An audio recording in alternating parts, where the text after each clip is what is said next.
The Coalition is releasing a budget scorecard, a call upon the Allan Labor government to finally see the urgency to turn the direction around from the state of budget disrepair that Victoria finds itself in. We think it's really important when Victorians are going through a cost of living crisis for a number of key principles to be set out firmly as part of an effort to at least try to turn this budget around.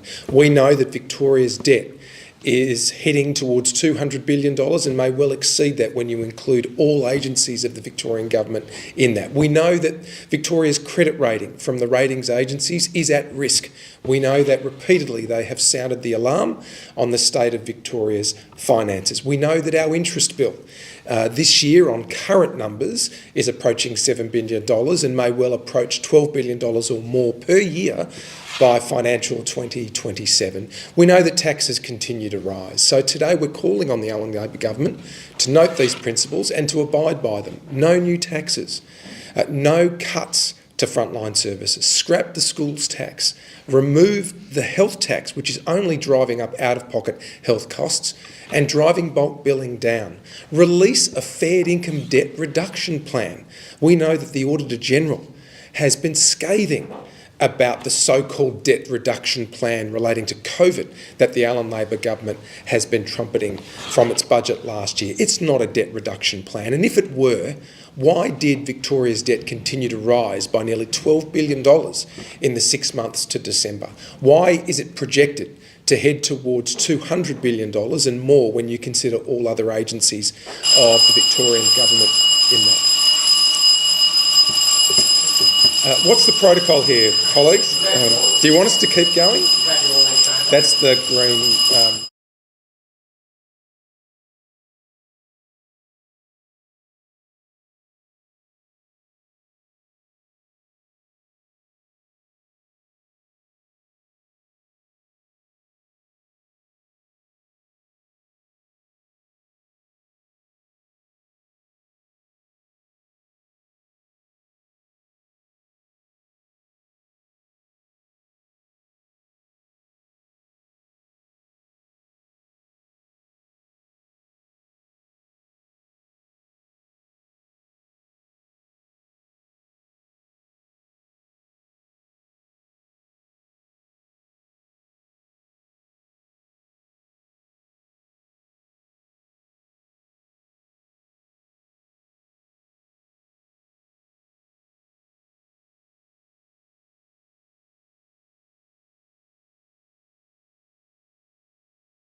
Members' Bill through Michael O'Brien to ensure that for historical sexual abuses, it's not possible for courts to impose a suspended sentence.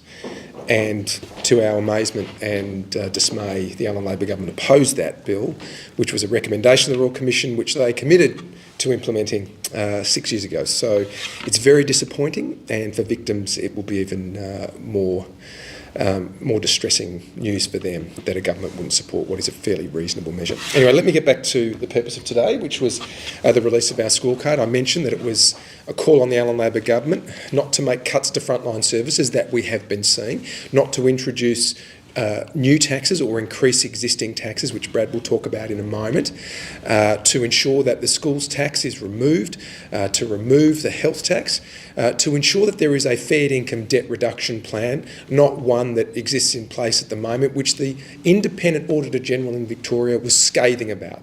We've seen debt rise, as I said a few moments ago. The final point I wanted to make was that there needs to be real transparency around the budget. And what we learnt from the 2023-24 budget is that the Allen Labor government had engaged in secrecy and tricks. Remember that they secretly increased the budget for the aborted Commonwealth Games from $2.6 billion to $3.6 billion, but nobody saw it because it was taken out as a line item in the 2022-23 budget and then hidden in contingencies in this financial year's budget. When we talk about transparency, we talk about honesty and ethics and principles in the way that the Allen Labor government ought to be reporting to the Victorian people on their budget, on the people's budget. And it's not something that the Allen Labor government should repeat or continue to hide blowouts in major projects, blowouts in programs, or any other changes to budgeting without alerting the Victorian people to that. So we're calling for the Allen Labor government to show more transparency, just be open and honest with the Victorian people about the state of the books and the current status of our major projects and just how much they've blown out by. We need to restore Victoria's reputation as a place where you can rely on the information that's contained in the budget, where you know that when you engage in transactions with the Victorian government, they will be honest and fair in their dealings with whomever they're dealing with at the time. And we have seen, whether it's the Commonwealth Games, whether it's management of major projects, blowouts, and actions taken by the Allen Labor government that are irresponsible and put our sovereign risk and our state's reputation, both domestically and globally, at serious risk. I'll hand over to Brad. Thanks, John. Good morning, everyone. Next Tuesday's budget, on just 6 days away, is Labor's 10th budget. Labor have been in government now for 10 years.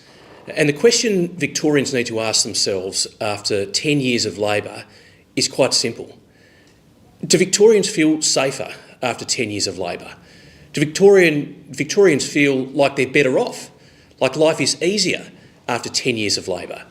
And after 10 years of Labor, Victorians need to ask themselves, can Labor be trusted? Because it's also gearing up to the 10th anniversary of the statement of former Premier Andrews, who said on the eve of the 2014 election that his government would not introduce any new taxes. We're 53, almost 54 new or increased taxes down the track a decade later. Next week's budget is an opportunity for Labor to put Victorians first, to put Victorian families, singles, older Victorians, Victorian businesses, those who want to dip into their own hip pocket to create opportunity for others, to put Victorians first. Not to increase taxes, not to introduce new taxes, to scrap their health tax, to scrap their schools tax, to have greater transparency around budget measures. These are all opportunities for Victorian Labor to make life easier for Victorians next Tuesday. And frankly, at this point in time, it's now over to them. I'm happy to take questions on that or broader issues. Yeah, broader issues. Please. Yeah, sure. So the Department of Health have handed down an investigation into what happened in Collar Area Health. Mary-Ann Thomas says that you should apologise to her for some comments that you and the opposition made about that. What do you have to say? I won't be taking lectures from arguably the worst and most incompetent minister in the Allan Labor government, who's overseen cuts to health services.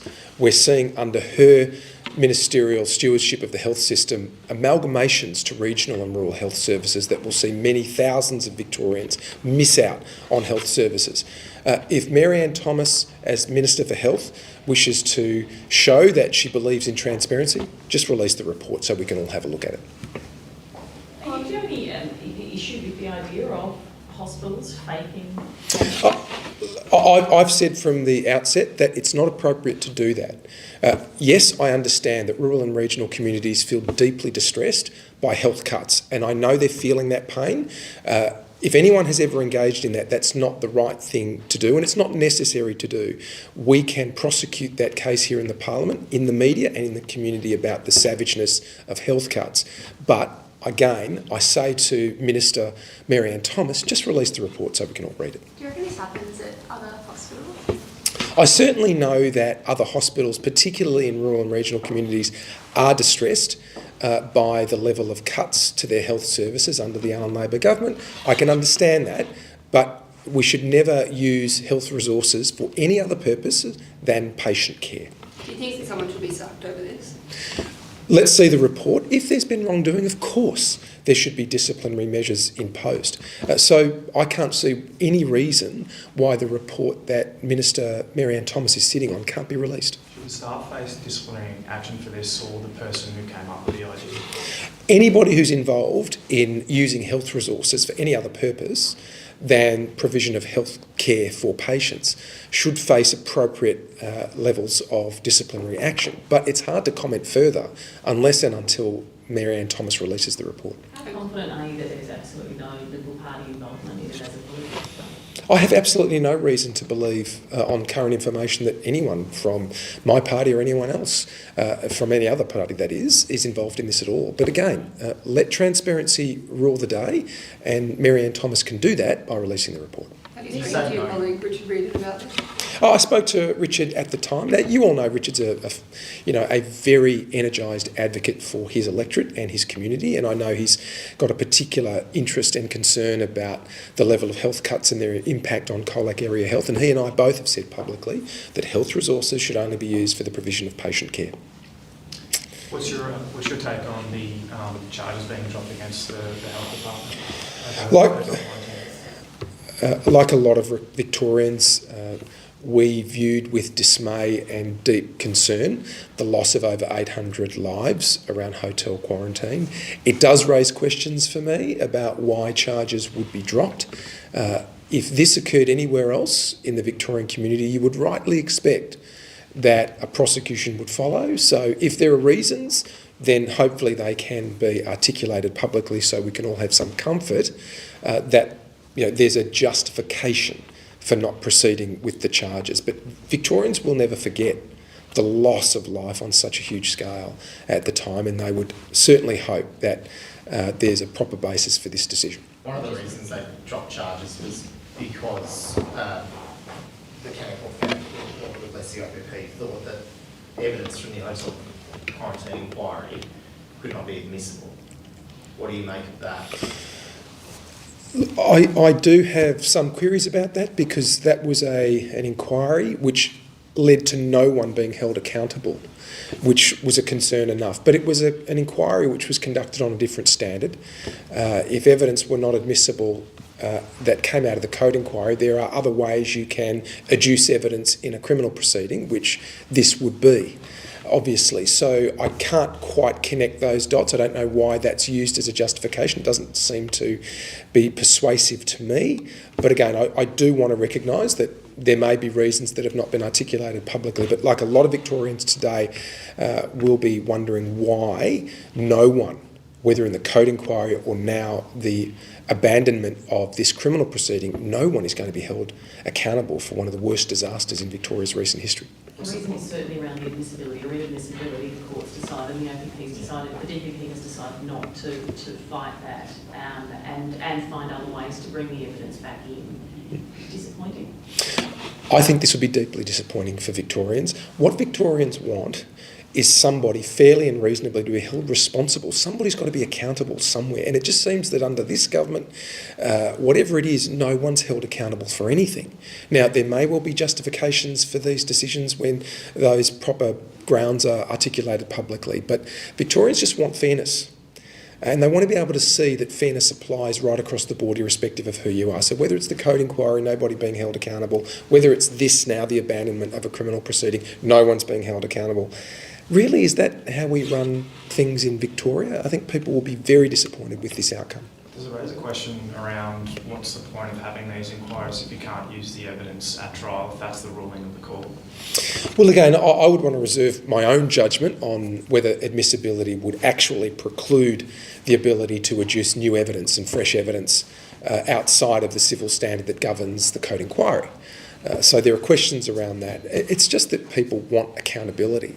And if they continue to see that no matter what the level of the blowout, no matter what the level of the cost in terms of human life, no one is ever held accountable, they lose confidence in institutions and they further lose confidence in the government. And this is a time when we need to be restoring the trust and confidence of the Victorian people in their own government and institutions. Is this another case of a DPP doing the government a favour? Obviously, we've had the various instances where they haven't, pressed charges. Look, I don't want to make that conclusion or draw that conclusion. I don't think that's open to me today. All I want to say is that there's an expectation publicly by Victorians across our state that people will be held accountable when things like this happen, and continually, whether it's Lawyer X, whether it's this, whether it was the code inquiry, nobody was ever held accountable. And Victorians are wondering, can we continue to have confidence in our government, in our institutions? And that's not the way our state should be led, whether it's in the government or agencies of government. What are you hoping comes out of National Cabinet today in terms of protecting women against violence? Let's be under no misapprehension. All of the data when it comes to family violence and the real lived experience of women and children in our community is heading south. After a Royal Commission in Victoria, after a lot of bipartisan support, which continues, we're seeing outcomes that show that family violence incidents are on the way up. Sexual assaults in family violence related circumstances are up. Even family violence related abductions are up in Victoria. And I know that's echoed to differing degrees around the country. What we need is real action on the ground, particularly in the areas of bail and parole and post-sentencing supervision where people are known to the justice system. We know that in too many catastrophic instances of loss of life or serious physical harm or emotional harm to women and children, a lot of the offenders and perpetrators are known to police and authorities, and yet they've fallen through the cracks. And it raises a few issues. One, is there sufficient funding and investment going into the need to monitor people who are known to the justice system? We know that, for example, in the case of corrections, there are caseworkers whose caseloads have gone from 20 people to over 50 people. We know that on the ground services are not reaching people who need it. It's still taking far too long for women and children who are facing threats to their well-being to access refuge accommodation that is urgently needed for them. So it's about on-the-ground support for people who need it when they need it, and there's clearly limitations on the investment and funding going into those services. In terms of bail, what sort of reform would you like to see? Well, one of them is being reported on in media today. We have operated as constructively as we can as an opposition. We moved in this parliament some amendments to ensure that committing an offence whilst on bail remained an offence. Premier Jacinta Allen and her government insisted on repealing that, so it's no longer an offence for a male perpetrator of family violence to breach bail conditions while they're on bail, and that just doesn't make any sense. We provided a solution to ensure that the government didn't make a mistake on this front, and yet they insisted on going down that path. So that's one immediate change that could be made with our support and our leadership, which we showed some weeks ago. I think the reason for that, or the reason that they gave, was because that offence was disproportionately impacting First Nations people, women. Women were being misidentified as perpetrators of family violence. So I guess, is there a way to kind of make that only apply to family violence cases? Is there something you can do to Yeah. make sure that other people don't get caught up in it? That was never a convincing argument from the Allen Labor government. There are ways that you can preserve the discretion of decision makers when it comes to bail and decision makers when it comes to breaches of bail before the courts, whether to provide for remand or release on bail conditions. All of those things can be worked into the discretion that those decision makers possess. It just now has led to the situation where it's no longer a block for people to commit offence on bail. They're not in fact breaking the law anymore because of what Premier Jacinta Allen's government has done. So there are ways around that, and to ensure that you don't get that impact where people who we don't want to be on remand and in custodial settings are kept out of the justice system. And just one more on that, sorry.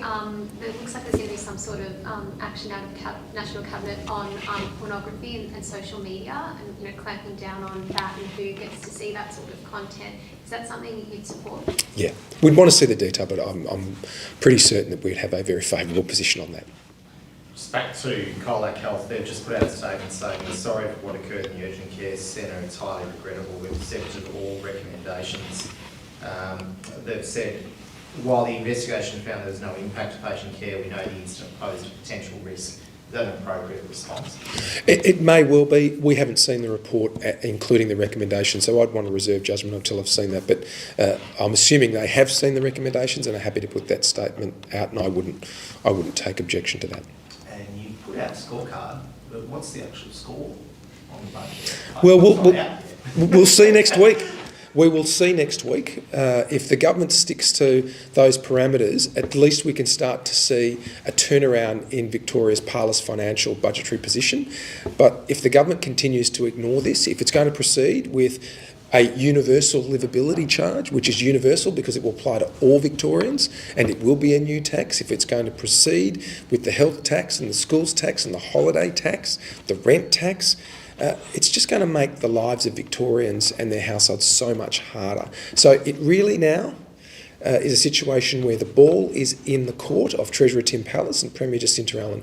Do they want to continue to make life harder for Victorian businesses and households, or do they want to take our guidelines and our parameters to start turning around the budget, restore our financial position and our financial strength, and also start restoring Victoria's reputation as the best place to live and the best place to invest? Because you will all know, because you talk to business leaders yourselves and employers, so many are now looking at other jurisdictions to relocate their businesses. So if we continue to see taxes increase and the burden on those businesses and households only get greater, we will continue to suffer more.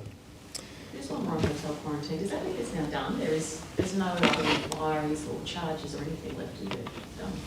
It appears that all avenues have now been exhausted, and the sad truth for all Victorians is that after the disaster and the catastrophe of hotel quarantine that saw over 800 people lose their lives, no one will be held accountable.